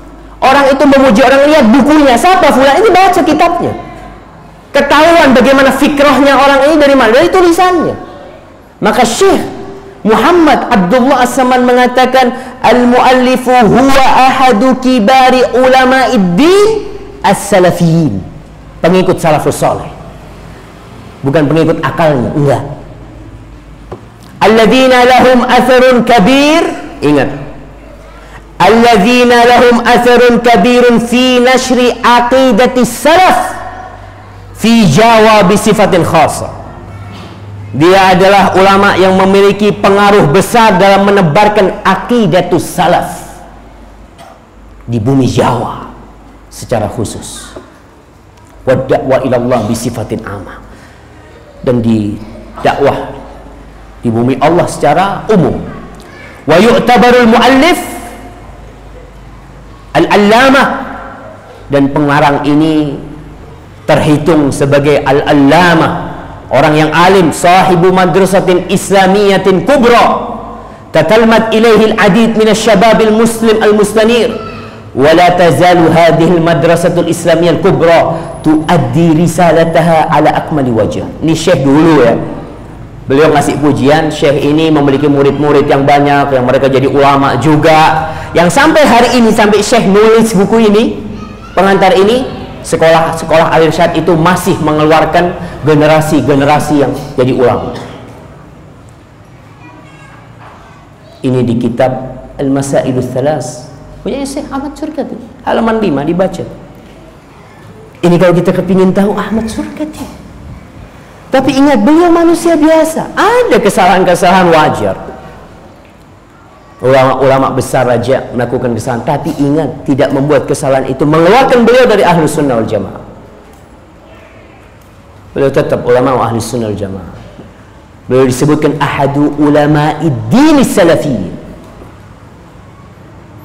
Ada orang, anak nggak mau Syekh Ahmad Surkati disebut salafi. Ente nggak mau disebut, kitabnya dibaca. Kitabnya ini mengajak kepada aqidatus salaf. Nggak penting nama itu, mau disebut nama salafi, nama siapa, nggak penting penyebutan nama itu. Yang penting itu kebenaran yang kita hidupkan. Orang tahu kita nahnu muslim cukup. Nggak harus anak ini dari firqah ini. Nggak, anak muslim. Muslim apa ente? Muslim muttabi' lil kitab was sunnah. Wa ana ujidul lughal arabiyyah, ana bisa bahasa Arab, ana baca kutubul ulama yang menafsirkan Al-Quran dan Sunnah. Muncul generasi menafsirkan Quran dan Sunnah pakai akalnya, bahasa Arab nggak bisa. Baca Quran lewat terjemahan, baca hadis lewat terjemahan, lalu menyimpulkan hukum menurut ana. Allahu Akbar, ente baca tuh penjelasan sahabat. Gimana para sahabat menjelaskan tentang hadis-hadis Rasul, tafsirnya. Makanya orang kalau bisa bahasa Arab, kemudian dia mempelajari Al-Quran lewat tafsirnya as-salafus saleh, dia membaca hadis lewat penjelasan as-salafus saleh, insya Allah nggak jadi liberal, karena dia punya alatnya. Aku mau buka tuh, apa sih penjelasannya Abu Bakar tentang ayat ini, gimana sih penjelasannya Ibnu Abbas tentang ayat ini, Mujahid gimana menafsirkan ayat ini, bukan menurut kita orang. Dan ini banyak terjadi. Syekh Ahmad Surkati mengajak untuk memahami Al-Quran. Anda akan bacakan tulisan, tapi waktunya jemaah, Anda cukupkan sini. Anda bacakan sedikit bagaimana Syekh Ahmad Surkati mengajak kita untuk kembali kepada Al-Quran dan Sunnah dengan pemahaman salafus saleh. Antum udah pada ngantuk, nggak apa-apa. Kalau cerita ini jemaah, biasanya memang ngantuk. Maka bismillah, antum cari senderan yang enak. Paling enggak mudah-mudahan antum bisa mimpi ketemu Syekh Ahmad Surkati. Jadi nanti antum, ana harus ringkas ya. Ana tulis buku ini terlalu panjang memang. Dan mudah-mudahan nanti buku ini bisa dimiliki oleh semua madrasatul irsyad. Kalau ada orang-orang al-irsyad yang punya fulus, yang mau nyetak buku Ustaz, bukunya Ustaz ana cetak, mau ana hadiahkan buat madarisul irsyad se-Indonesia. Cetak, ana nggak minta wala 1 rupiah. Nanti cetak manfaat buat mereka, karena terus terang cuma kitabnya bahasa Arab. Kebanyakan orang al-irsyad sudah nggak ngerti bahasa Arab. Di kampung Arab berapa orang yang tersisa yang bisa bahasa Arab? Coba ente lihat, semua bahasa Arabnya sekolah. Ada Ustaz Iqbal. Ustaz Iqbal belajar bahasa Arab jadi sekolah nih. Sekolah di mana? Di Al-Irsyad sini. Masya Allah. Lulus SD langsung bisa bahasa Arab. Masya Allah. Hah? Mana Ustaz? Ya. Ustaz, sampai jam berapa Ustaz kita orang Ustaz? Ana suruh terus-terus, ana harus milih ini Ustaz. Tapi ana akan bacakan beberapa pernyataan Syekh Ahmad Surkati supaya kita faham dakwah beliau itu apa sih. Beliau pernah ditanya, "Ya Ustaz, mal irsyad?" Apa itu al-irsyad? Kata Syekh Ahmad Surkati, al-irsyad at-ta'lim. Irsyad itu adalah ta'lim. Nih kayak gini nih ta'lim. Al-irsyad itu pengajaran. Inti al-irsyad didirikan itu bukan untuk lembaga sosial, bukan. Awal didirikan al-irsyad itu untuk ta'lim. Maka Syekh jadi mu'alim di sekolah itu. Setelah itu muncullah ada kegiatan-kegiatan yang sosial, ada ini itu. Tapi intinya selama Syekh 31 tahun di Indonesia, di Al-Irsyad, kerja beliau itu cuma at-ta'lim, cuma ngajar. Ya ngajar bisa di sekolahan, bisa di masjid, Syekh itu ya. Baik.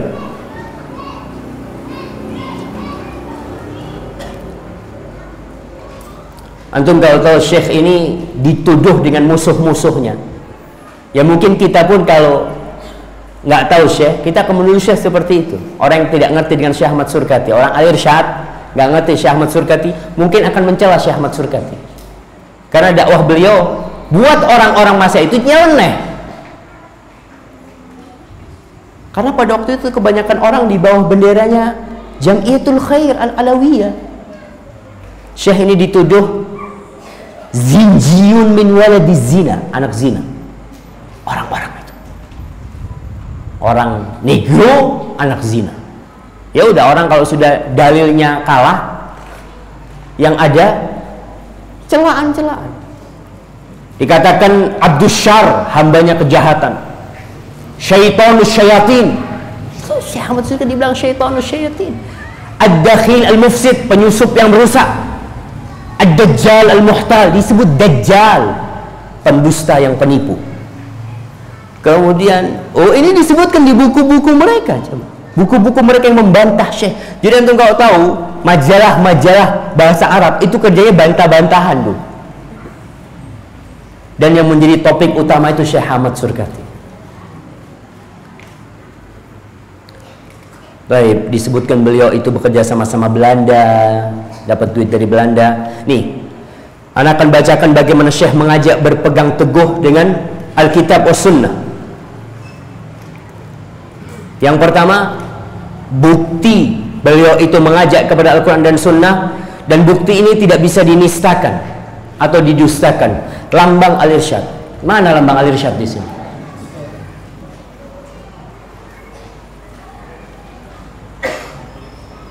Antum lihat lambang Al-Irsyad. Ada dua kitab. Qaf yang pertama yang bawa ha. Qaf itu Quran. Yang di bawahnya itu hadis. Yang di tengahnya itu dot. Artinya kita memahami Al-Quran dan Sunnah harus punya bahasa Arab. Dan sekarang mungkin dotnya sudah hilang di Madrasatul Irsyad. Bahkan kitab sunnahnya sudah. Ini salah satu bukti bahwasanya Al-Irsyad itu berpegang teguh dengan Al-Quran dan Sunnah.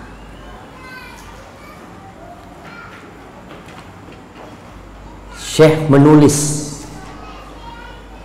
ketika beliau diminta untuk membuat qanun Jamiatul Irsyad. Beliau bikin tuh. Apa sih ADART-nya Al-Irsyad? Beliau mengatakan, wa inna nudzakiru bi amrillah kullaman tanfa'uhu dzikra minal mu'minin. Kita nih mengingatkan dengan perintah Allah semua yang kira-kira peringatan itu bermanfaat buat mereka dari orang-orang yang beriman. Wa nad'uhum, dan kita mengajak mereka lima da'ahum ilaihil kitab was sunnah. Apa yang didakwahkan oleh Alkitab dan Sunnah. Minat ta'awun, dari bekerja sama alal birri wat taqwa wal iktisam bihablillah, dan berpegang teguh dengan hablullah alladzi huwa dinul Islam, Yang hablullah itu adalah agama Islam, haqqal i'tisam, berpegang teguh dengan sebenar-benarnya. Wattahakum ilaihi fima syajara bainahum. Dan ketika ada perselisihan di antara kita, kemana kita baliknya? Ke hablullah, Al-Quran dan Sunnah. Talina baina yaday da'watina. Kita membaca apa? Kita baca di dakwah kita apa yang telah dibacakan oleh Allah Subhanahu wa taala di dalam Al-Qur'anul Karim, di surat Al-Isra ayat 82. Al-Isra ayat 82. Afwan jemaah, ini tulisan Qur'annya antum lihat hilang di sini. Baik.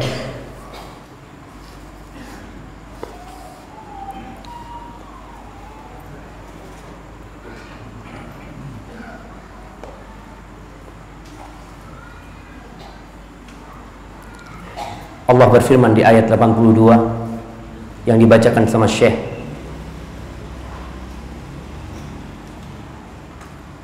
wa nunazzilu minal qur'ani ma huwa shifaa'un wa rahmatun lil mu'minin wa la yazidu zalimina illa khasara. Ini pegangan Al-Irsyad. Al-Quran syifa dan rahmat yang Allah turunkan.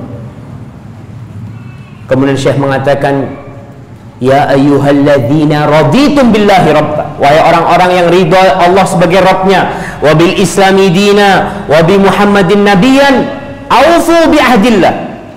Syekh mengatakan orang-orang Al-Irsyad semua, kalian tepatilah janji kalian sama Allah, wa addu amanatahu, dan tunaikan amanah yang Allah berikan kepada kalian, wa hakimu fikum kitabahu, dan jadikan Al-Quran ini sebagai hukum buat kalian, wattabi'u athara rasulihi la'allakum tahtadun, dan kalian ikutin sunnah-sunnah Rasul SAW.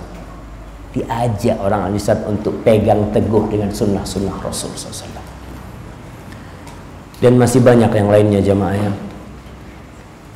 Allahu a'lam bishawab. Mungkin Anda cukupkan karena udah malam. Yang jelas untuk orang-orang Al-Irsyad khususnya, dibacalah buku-buku Surkati, dipelajarin, sehingga kita nih lembaga Al-Irsyad ini diharapkan bisa melanjutkan apa yang diinginkan oleh Syekhul Irsyadin Ahmad Surkati.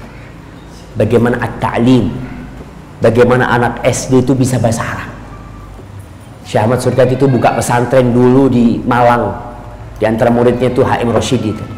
Beliau memang berusaha untuk menanamkan berpegang teguh dengan Al-Quran dan Sunnah kepada orang-orang Al-Irsyad. Maka kita nih supaya Al-Irsyad menjadi lembaga yang menegakkan Al-Quran dan Sunnah, mengikuti cara salafus saleh sebagaimana disebutkan oleh Syekh Ahmad Surkati dalam kitabnya, maka kita harus pelajarin. Kalau enggak kita nggak akan tahu apa-apa. Ini bicara tentang Al-Irsyad. Syekh Ahmad Surkati cerita ada 3 lembaga yang mendukung dakwah pada waktu itu, Al-Irsyad, Muhammadiyah, dan Persis. Itu disebut sama Syekh. Adapun lembaga-lembaga lain memang terjadi sedikit perselisihan dengan Nahdlatul Ulama, dengan Rabithah Alawiyah, ada perselisihan di sana. Tapi itulah dakwah. Kita mengajak orang kepada Al-Quran dan Sunnah sesuai dengan pemahaman as-salafus saleh yang dipahami dari Al-Quran dan hadis dengan bahasa Arab yang seharusnya kita pelajarin. Apabila yang Anda sampaikan benar, itu dari Allah Subhanahu wa ta'ala. Kalau ada yang salah dan kurang berkenan, itu dari diri Anda sendiri. Allah dan Rasulnya terbebaskan dari kesalahan itu. Anda serahkan kepada Ustaz Iqbal. Ustaz. Jazakallahu khairan Ustaz. Ada beberapa pertanyaan. Yang pertama, kenapa Syekh Ahmad Surkati tidak berkenan kalau disebut Wahabi, yaitu pengikut Muhammad bin Abdul Wahab? Ia lebih suka dengan bangga disebut sebagai pengikut Muhammad Abdul. Tetapi kenyataannya akidah dan amaliyahnya Syekh Ahmad Surkati sama dengan Wahabi. Mungkin ini ada statement dari seseorang. Iya, Syekh Ahmad Surkati beliau itu pernah ditanya di majalahnya Zakhirah tentang Wahabiyah. Ingat, beliau itu hidup di masa ketika itu terjadi perang antara Al Saud dengan pemerintahan Alawiyin, Ashraf yang ketika itu menguasai Mekah dan Madinah. Guru-guru Syekh Ahmad Surkati kebanyakan dari orang-orang Mekah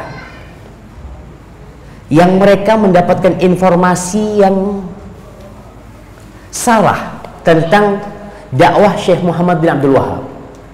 Yang dikatakan Syekh Muhammad bin Abdul Wahab ini mengaku nabi, yang dikatakan Syekh Muhammad Abdul Wahab ini mengajak kepada madhab baru, yang dikatakan Syekh Muhammad bin Abdul Wahab ini kalau ada orang selawat itu dipukul, dikatakan mereka tidak percaya dengan karomahnya para wali, mereka tidak menghormati para nabi. Banyak tuduhan-tuduhan itu yang itu ditulis oleh ulama Mekah.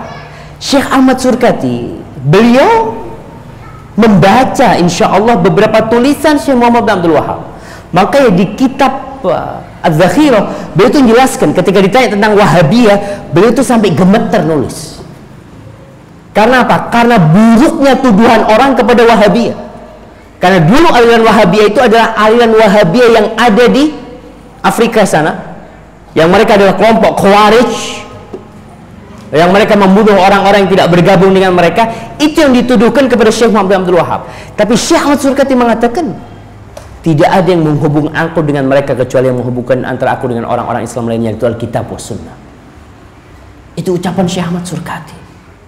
Kalau berkaitan dengan kitab Muhammad Abdul, iya, Syekh memang membaca kitab Tauhid karyanya Muhammad Abduh, dan itu yang sampai kepada beliau.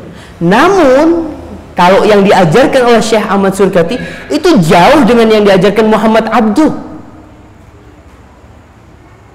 bertentangan banget. Tadi dikatakan kalau secara amaliyah Syekh Ahmad Surkati yang dibahas masalah sunnah, masalah bid'ah, masalah tawasul, masalah ijtihad, yang ini tidak dibahas oleh Muhammad Abduh.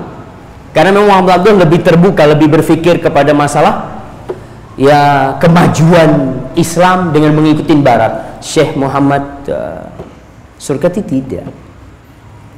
Kemudian Syekh Ahmad Surkati ini punya hubungan dekat dengan Rashid Ridha juga pada waktu itu.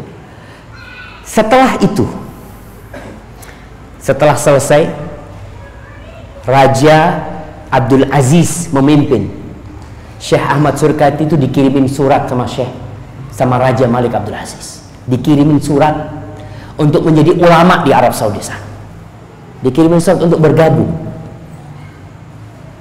Dan Syekh Ahmad Surkati mau 2 kali dikatakan dia berangkat ke sana ketika haji, tapi beliau ngomong, ya Allah, anak ini kok berat untuk meninggalkan Indonesia. Dan surat itu masih ada sampai sekarang.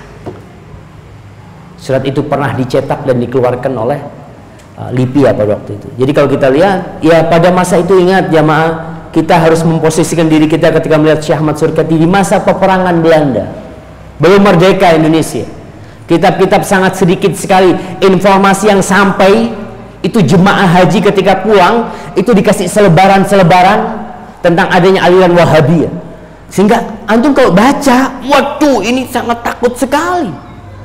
Makanya ada seorang yang kerjanya melaknat Syekh Muhammad bin Abdul Wahab, kerjanya melaknat Syekh Muhammad bin Abdul Wahab. Jadi habis pengajian di India nih, dia mengatakan murid-muridnya, laknatullah ala Muhammad bin Abdul Wahab.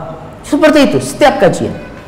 Ada datang orang dari Arab Saudi, dia ngelihat nih Syekh, kenapa dia mencela Muhammad bin Abdul Wahab. Akhirnya tuh orang bawa kitab Tauhid karya Syekh Muhammad bin Abdul Wahab, dirobek sampulnya. Dia datang ke rumahnya, Ustaz, ana dapat kitab Ustaz, nggak tahu kitab ini bagus apa enggak, mungkin Ustaz koreksi. Oh iya, sini kita Ustaz. Dibaca sama Ustaz. Selesai, tanya, kitabnya siapa ini, bagus banget. Lihat jangan. Ustaz mau coba yang ada sampulnya, tanya anak carikan Ustaz, dibelikan di toko. Ustaz, kata Ustaznya, Ini Muhammad bin Abdul Wahhab yang kita celah setiap kajian. Iya Ustaz. Laqad zalamna ar-rajul. Kita telah menzalimi orang ini. Maka setiap selesai pengajian, tuh yang tadinya melaknat Syekh Muhammad bin Abdul Wahhab dirubah mendoakan Syekh Muhammad bin Abdul Wahhab. Makanya kenapa kitab Tauhid karya Syekh Muhammad bin Abdul Wahhab itu banyak dicetak di Indonesia, tidak ditulis Muhammad bin Abdul Wahhab, ditulis Muhammad bin Sulaiman At-Tamimi. At-Tamimi ditulis. Kenapa? Karena orang kalau Wahhab aduh Wahabiyah, enggak, sudah enggak mau baca, sudah takut. Karena di benak dia itu ada informasi yang salah. Itulah kiranya yang diterima oleh Syekh Ahmad As-Surkati ketika itu. Tapi kalau kita lihat di akhir-akhir hubungan beliau sangat baik dengan Malik Abdul Aziz, bahkan beliau diminta untuk menjadi ulama di Saudi. Karena Syekh ketika itu memang mengumpulkan para ulama untuk membangun negeri Arab Saudi yang sekarang ini. Hadza wallahu a'lam bissawab. Nah, yang kedua Ustaz, apa pendapat Ustaz terhadap tekad Syekh Ahmad Surkati, yaitu perkataan beliau, mati di Jawa dengan berjihad lebih suci daripada mati di Mekah tanpa jihad. Subhanallah jemaah. Ini mengingatkan saya kepada perkataan Salman Al-Farisi. Salman Al-Farisi itu beliau dulu di Medina, kemudian beliau pindah ke Madain di Irak. Madain itu ibu kotanya Persia dulu. Dari sana beliau pindah ke Syam. Beliau kemudian ditanya, "Inti kenapa kau meninggalkan Medina?" kata dia. Meninggalkan tanah suci seperti itu. Ini insya Allah kalau anda nggak salah, itu perkataan Salman. Dia mengatakan, innal arda la tuqaddisur rijal, wa innamal amalu alladhi yuqaddisur rijal. Dikatakan bumi itu tidak menyucikan manusia, tapi yang menyucikan manusia itu amal perbuatan. Syekh Ahmad Surkati mengatakan, kalau anda di Mekah sekedar sholat pulang, sholat pulang. Kata Syekh, lebih baik anak mati di Jawa dalam kondisi berjuang. Di sini kita bisa memahami bahwa manfaat manusia untuk orang lain itu lebih utama daripada manfaat dia yang hanya untuk diri sendiri. Antum sholat malam terus beribadah, ya, puasa sunnah terus, yang satu sahib antum ngajar. Mana yang lebih utama? Antum yang sholat atau yang ngajar? Yang ngajar. Rasul sallallahu alaihi wasallam mengatakan, fadlul alimi 'alal 'abidi ka fadlil qamari lailatal badri 'ala sa'il kawakib. Keutamanya orang yang berilmu, yang tentunya mengamalkan ilmunya, dibandingkan dengan orang yang ahli ibadah, itu seperti keutamaan rembulan di malam purnama dibandingkan bintang-bintang. Nggak ada apa-apanya.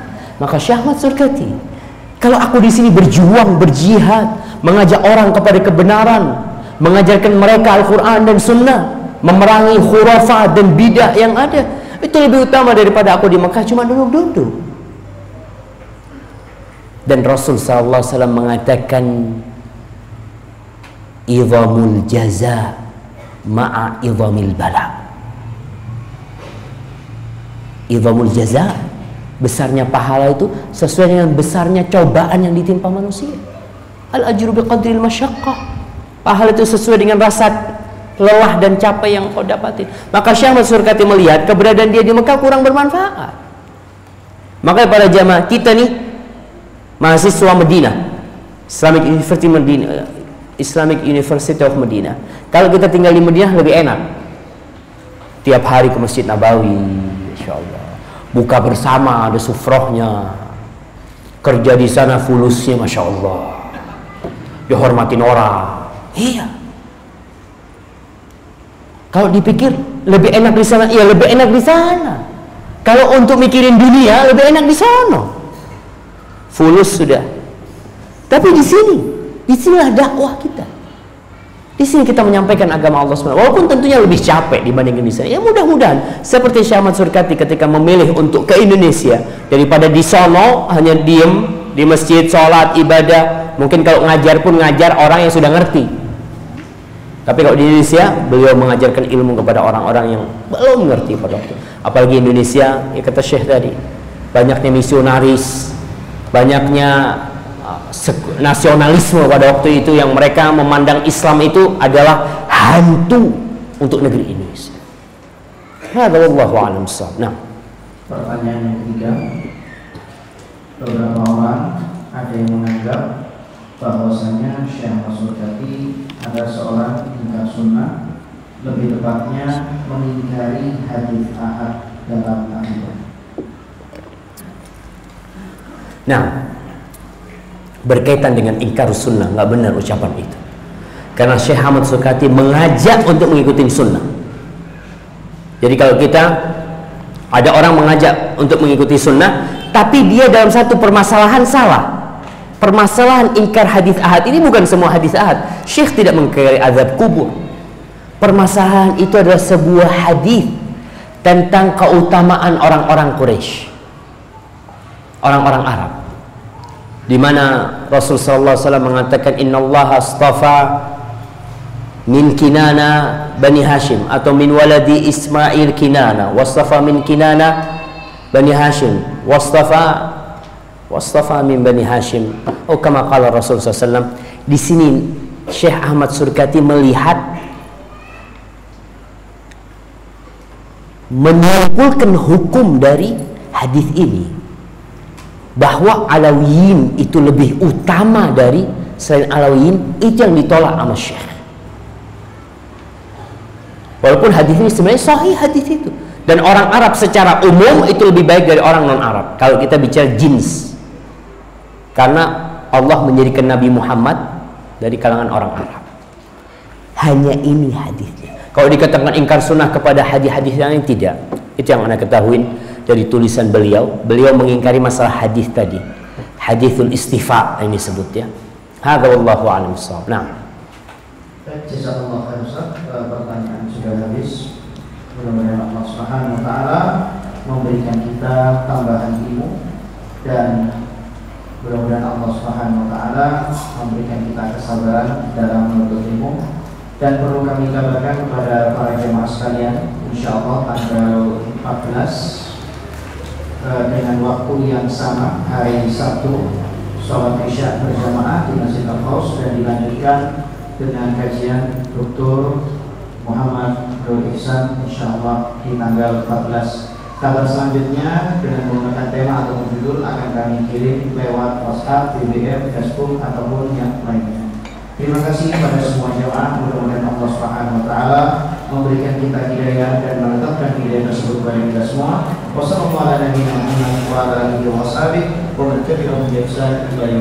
Nah, di penutup Ana akan bacakan perkataan Syekh Ahmad Surkati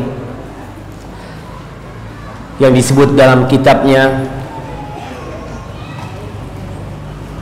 Tarikh Harakatul Irsyad, Harakatul Islah wal Irsyad, Syekhul Irsyadiyin, halaman 194, ketika beliau membantah sekte-sekte sesat dari ahlul bidah.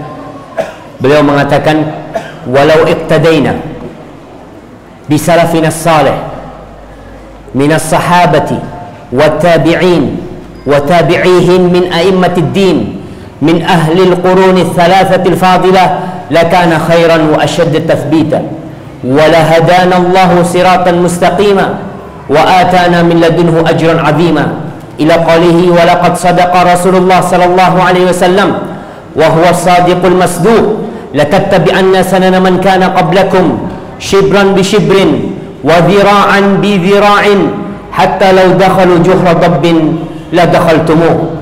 Beliau mengatakan, andai kata kita mengikuti salafun salih dari para sahabat, dari para tabi'in dan pengikut para tabi'in, dari ulama-ulama agama dan dari 3 generasi utama, maka itu adalah akan lebih baik buat kita dan akan meneguhkan kita keimanan kita, dan niscaya Allah akan memberikan kepada kita petunjuk kepada jalan yang lurus dan memberikan kepada kita ajran azima, pahala yang besar. Dan telah benar kata Syekh yang diucapkan oleh Rasulullah sallallahu alaihi wasallam, kalian pasti mengikuti jalan-jalan orang-orang sebelum kalian, sejengkal, persis sejengkal, satu hasta dan satu hasta yang akan kalian ikutin sampai kalau mereka masuk ke lubang bab, kalian akan masuk ke dalamnya. Lalu Syekh mengatakan, ayyuhal ikhwan al-mu'minun, wahai saudara-saudaraku yang beriman, hadhihi sunan Rasulullah SAW, ini loh sunnah-sunnahnya Rasulullah SAW, wa sunanu ashabihi as-sa'irina ala manhajihi sallallahu alaihi wasallam. Ini sunnah-sunnah para sahabatnya yang berjalan di atas manhajnya Rasulullah SAW, wal a'immatir rasyidin min ba'dihim, dan ini sunnah-sunnahnya para imam-imam yang mendapatkan petunjuk setelah mereka, dan mereka ahlul qurunis thalatha. Mereka adalah orang-orang di generasi 3 utama, alladzina syahida lahum Rasul sallallahu bil khairiyah wal fadl, yang Rasul sallallahu telah memberikan kesaksian atas kebaikan mereka. Ini salah satu ucapan Syekh Ahmad Surkati. Hadza wallahu a'lam bissawab. Apabila yang Anda sampaikan benar itu dari Allah Subhanahu wa taala. Kalau ada yang salah dan kurang berkenan, kalau ada yang salah, Anda yakin mungkin tadi ada yang salah, ngomong salah, menyebutkan, Anda mohon maaf, itu dari diri Anda sendiri. Allah dan Rasulnya terbebaskan dari kesalahan itu. Subhanakallahumma bihamdika asyhadu an la ilaha illa anta astaghfiruka wa atubu ilaik. Wassalamualaikum warahmatullahi wabarakatuh.